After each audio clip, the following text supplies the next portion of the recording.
শুধু পরিবারে দেওয়া শিক্ষা না থাকলে আজকে কিছু মানুষকে বুঝিয়ে দিতাম বেয়াদবি কাকে বলে। আসসালামু আলাইকুম আমার প্রিয় আপুরা, তোমরা কেমন আছো? আশা করতেছি ভালো আছো।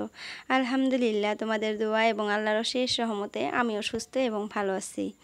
নাজনীন ব্লগ চ্যানেলে আরও একটা নতুন ভিডিওর সাথে তোমাদের সবাইকে স্বাগত জানাইতেছি। আশা করতেছি আজকের ভিডিওটা তোমাদের কাছে ভালো লাগবে। যদি ভালো লাগে প্লিজ একটা লাইক দিয়ে আমার পুরো ভিডিওটার পাশে থেকো তোমরা। হয়তো আপুরা ভাবতেছো যে আপু আজকে কেন ভিডিওর ফার্স্টে এরকম কথা বললো। আসলে আপুরা এরকম কথা বা অনেক কারণের জন্য কিন্তু এই কথাগুলা বের হয়। অনেক কারণ আছে এই কথাটা বলার, কিন্তু তোমাদের সাথে আমি শেয়ার করতে পারবো না সবটা, কারণ এটা সোশ্যাল মিডিয়া, এখানে সব কিছু শেয়ার করা যায় না। তো কিছু কিছু কথা তো শেয়ার করতে পারি, তাই না? তো যাই হোক, কিছু মানুষকে আসলে আমি দেখিয়ে দিতাম বেয়াদব কাকে বলে।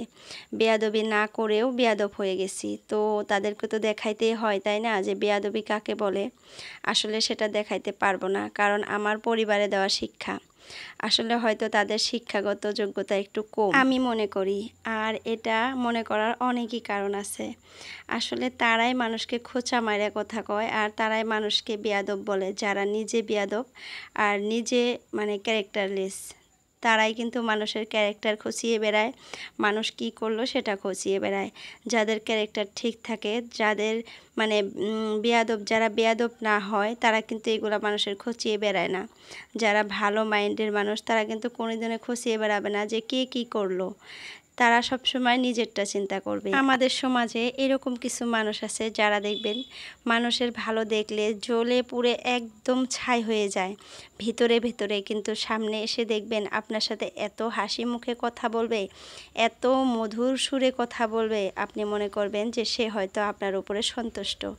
আসলে ভিতরে ভিতরে সে পুড়ে ছাই হয়ে যেতেছে, কিন্তু আপনাকে বলতে পারতেছে না, আপনাকে দেখাইতেও পারতেছে না। আপনার সাথে খুব সুন্দর ব্যবহার করবে সামনে এসে, কিন্তু যখনই একটু দূরে যাবে আপনার থেকে, দেখবেন কত দুর্নাম আপনার নামে করতে থাকে, আর আপনার ভিতরে কি আছে না আছে ওগুলো খচিয়ে বেড়াবে।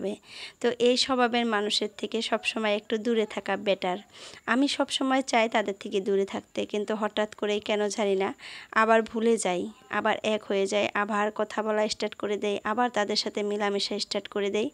তারপরে দেখা যায় আবার আমি ঠকে যাই, বারবার করে ঠকে যাইতেছি, তারপরেও আমার শিক্ষা হইতেছে না। তো এটা আসলে আমারই দোষ, তাদের কাছে যাওয়া, তাদের সাথে কথা বলা, এটাই আমার দোষ। তো এটার থেকে খুব তাড়াতাড়ি ভাবতেছি যে অনেক দূরে সরে যাব, তাদের থেকে অনেক দূরে থাকবো, তাতে করে আমি ভালো থাকবো। আর এই পৃথিবীতে নিজে ভালো থাকাটা অনেক জরুরি আমি মনে করি। তো যার জন্য নিজে কিভাবে ভালো থাকবো, নিজে কিভাবে খুশি থাকবো, শান্তিতে থাকবো নিজের পরিবারকে নিয়ে, সেটা চিন্তা করা আমার দায়িত্ব বা আমার কর্তব্য। এটা অন্য কেউ চিন্তা করে দেবে না। খালি এটা পুরা আমার ক্ষেত্রে বলতেছি না, আপনাদেরকেও বলতেছি। নিজে ভালো থাকতে চাইলে নিজেকে ভালোবাসতে হবে, আর নিজের কথা নিজে চিন্তা করতে হবে। মানুষের কথা যদি আপনি সবসময় চিন্তা করেন যে এটা ও করলো, ওইটা ও করলো, ওইটা এইটা করতে পারলো, আমি কেন পারলাম না, তাহলে কিন্তু আপনি কোনোদিনও সুখী হতে পারবেন না, মানুষের দেখে জ্বলবেন না। নিজে যতটুকু করতে পারবেন ততটুকু নিয়ে সন্তুষ্ট থাকবেন, সবসময় সুখী থাকবেন, তাহলে কিন্তু সবসময় আপনি শান্তিতে থাকতে পারবেন। এটা আমি মনে করি। আর অনেকবার আমি আর কি এটা পরীক্ষা করেও দেখছি নিজেকে দিয়েও, যেটা দেখা যায় যে মানুষের নিয়ে বেশি চিন্তা করলে নিজে কোনো সময় শান্তিতে থাকা যায় না। তো মানুষেরটা মানুষকে দেখতে দাও, নিজেরটা নিজে দেখো, এটাই কিন্তু আমাদের সমাজে এখন চলার পথে সঠিক আর কি পথ। এটা এটা যদি করে থাকো তাহলে কিন্তু তুমি শান্তিতে থাকতে পারবা। তো পৃথিবী তো এরকম হয়ে গেছে, যার যার তার নিজেরটা নিজে চিন্তা করে, সবসময় নিজের স্বার্থ সবসময় মানুষ দেখে। নিজের স্বার্থে আঘাত লাগলে কিন্তু নিজের ভাই বোন তাদেরকেও চিনে না, এরকমটা দেখতেছি, অনেক দেখলাম আর চোখের সামনে দেখতেছিও আমি। তো যাই হোক, অনেক শিক্ষাই পাইলাম এই জীবনে। বয়স অতটাও হয় নাই, মাত্র 26-27 বছর হয়েছে। তো এই বয়সেই কিন্তু অনেক কিছু শিখে গেছি আমি। বাবার বাসায় থাকতে কিন্তু এগুলো কিছুই শিখতে পারি নাই। আর বাবার বাসায় থাকতে আমি এতটা বেয়াদব ছিলাম না। বিশ্বাস করেন আপুরা, বিয়ে হওয়ার পর একটা মেয়ে বেয়াদব হয়, একটা মেয়ে অশিক্ষিত হয়, একটা মেয়ে অনেক কিছুই হয়ে যায়, অনেক কিছু। আর বিয়ে হওয়ার পর কিন্তু সেই শিক্ষাগুলো পাওয়া যায় হাজবেন্ডের বাসায় আসার পর। কিন্তু আমি কিন্তু আমার হাজব্যান্ডের বাসায় এই শিক্ষাগুলো পাই নাই, কারণ আমার হাজব্যান্ডের বাসার মানুষগুলো অনেক ভালো আর তারা আমাকে সব সময় ভালোবাসতো। আমার শ্বশুর বলেন শাশুড়ি বলেন তারা এত ভালো মানুষ ছিল। তাদের কথা যদি আমাকে সারা জীবন বলতে বলে যে কেমন ছিল, তাদের কথা সারা জীবনই বলবো যে তারা অনেক ভালো ছিল, কারণ ছিলই তারা ভালো। ভালোকে তো ভালো বলতেই হবে, তাই না? তো যাই হোক, আমার শ্বশুর শাশুড়িকে জানি আল্লাহ জান্নাত নসিব করে, এটা কিন্তু আমি সব সময় কামনা করি। আর তারা আসলেই জান্নাতবাসী হবে, কারণ তারা এরকম কোনো কাজ করে নাই। আমি আমার শ্বশুরকে পাইছি 3-4 বছরের মতো, আর আমার শাশুড়িকে পাইছিলাম 1.5 বছরের মতো। তো এই 1.5 বছর আমার শাশুড়ির কাছে আমি ছিলাম, কোনো দিন ওইরকম কোনো কথা হয় নাই আমার শাশুড়ির সাথে। আর আমার শাশুড়িও কোনো দিন আমাকে ওইভাবে কথা বলে নাই যেইভাবে কথা তাদের আত্মীয় স্বজনরা আমাকে বলছে। তো যাই হোক, এগুলো আমি মনে রাখি না, সবসময় মানে ইগনোর করার চেষ্টা করি। তারপরেও দেখা যায় যে বলতে বলতে তারা একটু বেশি বলে ফেলে তখন যদি আমি একটু মানে নিজের আত্মসম্মানের জন্য একটু জবাব দিই, তখন দেখা যায় আমি বেয়াদব হয়ে যাই। তো এটা বারবার করে হইতেছে আমার সাথে।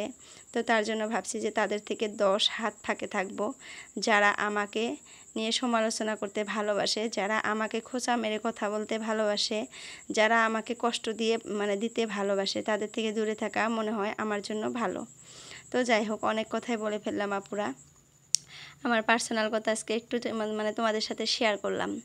তো যাই হোক, দেখো ঘরের কিন্তু সব কাজকর্ম করে নিলাম আমি কিন্তু কাজকর্মের কথা আজকে তোমাদের সাথে শেয়ার করতেই পারি নাই।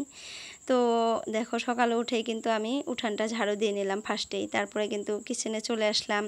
কিচেনে চলে এসে কিন্তু রান্নাবান্না টুকটাক করে নিলাম, আর বিছানাটা পরিষ্কার করতে নিছিলাম।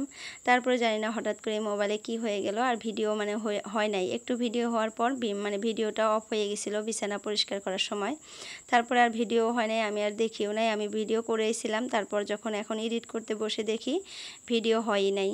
তো যাই হোক, কি আর করার। তো ঘরটাও একটু পরিষ্কার করে নিছি, ছেলেকে পড়তে বসিয়ে দিছি। তারপরে দুপুরের জন্য দেখো আমি মিষ্টি লাউ রান্না করলাম আজকে শুটকি দিয়ে, এটা কিন্তু আমার গাছেরই মিষ্টি লাউ। তো যাই হোক, ওটা রান্না করে রাখলাম। আর কয়েকটা পুরি বানাইছি আজকে, রুটি বানাইতে চাইছিলাম। তো ছেলে এসে বলতেছে যে মা আজকে রুটি খাবো না, পুরি খাবো। তো যার জন্য পুরি বানিয়ে নিলাম কয়েকটা। আর এখন পর্যন্ত বানাই না, মানে ভাজি নাই সেটা, কারণ তোমাদের দাদা ভাই এখনও ঘুম থেকে উঠে নাই, উঠার পরেই সেটা করব। আর তোমাদের দাদা ভাই কিন্তু অনেক দিন থেকে শপে যায় না, আর অন্য একটা কাজে ব্যস্ত আছে, শপে যাওয়া হইতেছে না।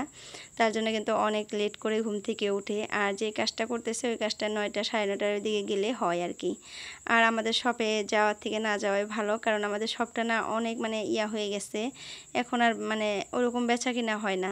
তাহলে আমাদের সব বলে না, মনে হয় যে এখন কোনো বিজনেসই ঠিক নাই মানে বাজারে, আমার মতে আর কি। তো অন্য বিজনেস করাই মনে হয় ভালো। তো যাই হোক, তো তোমাদের দাদা ভাই কিন্তু অন্য একটা কাজে ব্যস্ত, এখন অন্য একটা কাজ করতেছে, তো শপে যায় না, যার জন্য একটু লেট করে ওঠে।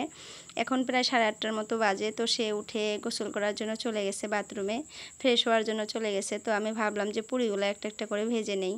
আর মেয়ের জন্য কিন্তু আমি সুজি বানিয়ে ঠান্ডা হওয়ার জন্য দিয়ে দিলাম, কারণ এখন মেয়ে ঘুম থেকে উঠবে, একটু লেট করে উঠে, উঠার পরে দেখা যায় যে তার খিদা লেগে যায়, কান্নাকাটি স্টার্ট করে দেয়। তো উঠার পরই তাকে আমি খাওয়া দেই, তার জন্য আমি সেটা বানিয়ে ঠান্ডা হওয়ার জন্য রেখে দিলাম। আর এদিকে দেখো পুরিগুলো একটা একটা করে ভেজে নিলাম। তো পুরিগুলো না ফার্স্টের পুরিটা কেমন জানি ফুললো না, তারপরে কয়েকটা ফুলে গেছে। তো বেশি বানাই নাই, 7টার মতো বানাইছি। হাজব্যান্ড 2টা খাবে, মানে 3টা খাবে, ছেলে 2টা খাবে, আমি 2টা খাবো। মানে রুটি যতটুকু আটা দিয়ে বানাই অতটুকু আটাই ছানছিলাম। তারপরে দেখা গেল ছেলে বললো পুরি খাবে, তো পুরিটাই বানিয়ে নিলাম। আর তোমাদের দাদা ভাই তো মানে রুটি খাইতে অতটা ভালোবাসে না, তো যার জন্য আজকে ভাবলাম যে পুরি বানিয়ে নেই তাহলে। আর কালকে ভাবছি যে সকালে একটু বিরিয়ানি করব, মানে রুটি খাইতে একদমই ভালো লাগতেছে না, কয়দিন থেকে খাইতেছি। তো যাই হোক, দেখো চা খেয়ে তোমাদের দাদা ভাই চলে গেল তার কাজে, আর মেয়ে খেলতেছে, মেয়েকে খাওয়াইলাম। তারপরে ছেলেকে পড়তে বসিয়ে দিচ্ছি, ছেলে কিন্তু পড়তেছে। ছেলের আরও এক্সাম আছে জানো, কালকে একটা এক্সাম আছে, আজকে নাই। তারপরে আবার পূজার বন্ধর পরে আবার 2টা আছে। তো যাই হোক, পূজার বন্ধ আছে 4-5 দিনের মতো, তারপর আবার একটা এক্সাম আছে। তো ঘরের সব কাজকর্ম করে নিলাম, করে নিয়ে দেখো ঘরটা মুছে নিতেছি, ঘর ঝাড়ু দিয়ে নিছিলাম। তো ঘর মোছার জন্য যখন চলে আসলাম, তখন দেখো আমার ভাসুরের ছেলেটা এত ডিস্টার্ব করতেছে আর এত বদমাশ হয়েছে কি বলবো। পানি নিয়ে আসছি, ওই পানিগুলো সে লাড়তেছে, বারবার আমি সরিয়ে দিতেছি, বারবার যায় ওটাই লাড়তেছে। ওর মা তো ঘরে কাজ করতেছে, বারবার ডেকে ডেকে বলতেছি, কিন্তু ওর মা আসতেছে না, কাজে হয়তো ব্যস্ত। তো আমি সরিয়ে দিয়ে দিয়ে বারবার করে এটা মানে মুছার ট্রাই করতেছি, পরিষ্কার করার। তো তার বারবার ওই লেত্রা পানিগুলা সে হাত দিয়ে লাড়তেছে, এই একটা অবস্থা। আর অনেক দুষ্টু হয়ে গেছে এখন, অতটা দুষ্ট ছিল না কিন্তু এখন হয়েছে। ওই দেখো কি করতেছে দেখছো। তার জন্য মানে ওর জন্য আমি বালতিটা বারবার করে এখান থেকে ওইখানে নিতেছি, ওইখান থেকে ওইখানে নিতেছি, ওকে সরিয়ে দিতেছি। তারপর দেখা যায় আবার দৌড়ে এসে ওই পানিগুলাই হাত দিয়ে মানে ধরতেছে, পচা পানি, একদম লেত্রা পানি। ওই দেখো আবার চলে আসছে দেখছো। কি করব বলো তো, এত দুষ্টু বুড়া হয়েছে, মানে আমাকে কাজ করতে দিবেই না। আর যখনই দেখবো বাইরে কাজ করতেছি আমি, তখনই এসে এরকম করবে। দেখো এখন তো এটা করলো, এখন কলপারে যাব, কয়েকটা বাসন আছে, ভাবছি যে আজকে বাসনগুলো আমি একটু বালু দিয়ে ভালো করে ঘষে নেব। তো ওই দেখো পিছন পিছন চলে আসছে ওই কলপারে, দেখছো কতটা দুষ্ট। আর আমার মেয়ে কিন্তু পাশের বাড়িতে গেছে খেলতে, তার আন্টি আসছিল, তো তার মানে পিছন পিছন চলে গেছে। আর আমাদের বাড়িতে যাই মানে যেই আসুক, একটা যদি মানে কি বলবো ফকিরও আসে, তার পাশে পাশে পাশে চলে যায় আমার মেয়ে, এরকম দুষ্টু হয়েছে। মানে খালি বাইরে যেতে হবে, তার বাড়িতে থাকতেই চায় না। তো কালকে একটা না মানে মানুষ আসছিল চাউলের জন্য আর কি, ভিক্ষা করতে আসছিল। তো দেখি যে তার কোলে উঠে বসে আছে, মানে চলে যাবে তার সাথে। তো বুড়ি মানুষ আর কি, বয়স্ক মহিলা। তো বারবার করে বলতেছি যে নামো নামো, নামবে না। তারপরে ওর বাবা একটু জোর করে কোলে নিছে, আর এত মানে কান্নাকাটি, মানে তার সাথে চলে যাবে। তাকে কিন্তু চিনেও না, কোনো দিন দেখেও নাই। তো এই একটা অবস্থা, মানে মানুষ চিনুক বা না চিনুক, সে মানে বাইরে যেতে পারলেই হলো, এরকম একটা অবস্থা। তো পাশের বাড়ির মানুষ তো আসতেই পারবে না, আসার সাথে সাথে দেখা যাবে যে দৌড়ে যায় কোলে উঠে বসে থাকবে। সে কিসের জন্য আসছে, কেন আসছে, ওগুলা তার কোনো টেনশন নাই, সে কোলে উঠে বসে থাকবে, তাকে এখন নিয়ে যাও বাহিরে। তো যাই হোক, দেখো কালকে না একটা আপুর আমি মানে কমেন্ট পেয়ে অনেক ভালো লাগছে আমার। আমি অনেক দিন থেকেই ভাবি না যে নামাজ পড়তে হবে আর কি, সেটা হয়তো ভুলেই গেছিলাম শয়তানের পাল্লায় পড়ে। তো আপুটা বলাতে আমি কিন্তু নামাজ পড়া স্টার্ট করে দিছি। তো আপুটার নাম হলো সাবিনা। তো আজকের জন্য ভিডিওটা এতটুকুই রাখলাম। বাই বাই, আল্লাহ হাফিজ।